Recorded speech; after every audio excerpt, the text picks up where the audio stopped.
Today, the CDC updated its COVID-19 guidance to include airborne transmission.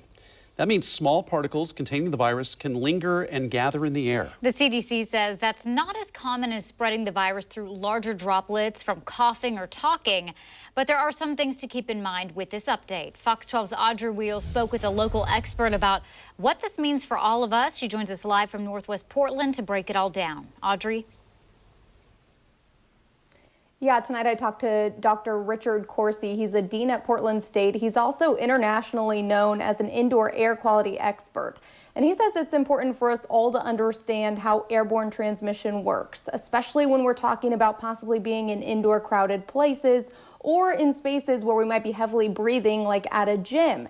And he says even with this virus potentially being in the air, social distancing and masks are still very important.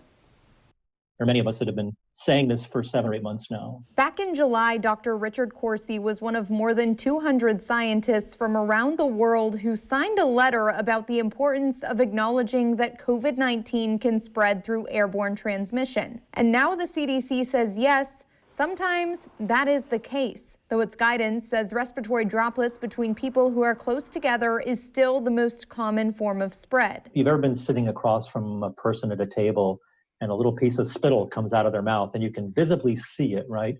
That's what many of us, think of as a droplet. But when it comes to those smaller particles in the air, Dr. Corsi says the problem with those is they hang around and stack up. If there's an infector in the space that's shedding viruses, as long as that infector's in the space, the levels of virus-laden particles just keeps going up and up and up and up and up as long as the infector's in the space. The CDC says those particles can last even minutes or hours after the infector leaves. There are several factors that play into spreading the virus through those particles. For example, if you're in a crowded indoor space, there's more likely to be someone asymptomatically spreading the virus to begin with. If you're exercising with other people, there could be greater risk. If you have an infector who's breathing heavily, they're going to be emitting a lot more particles.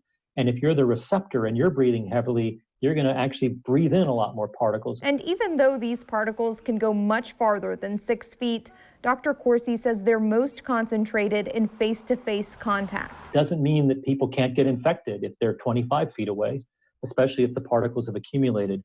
But you're in probably the most risky situation by being so close to me because there's just a much more concentrated cloud of those particles as we're speaking. So in preventing that particle spread, masks and social distancing go a long way.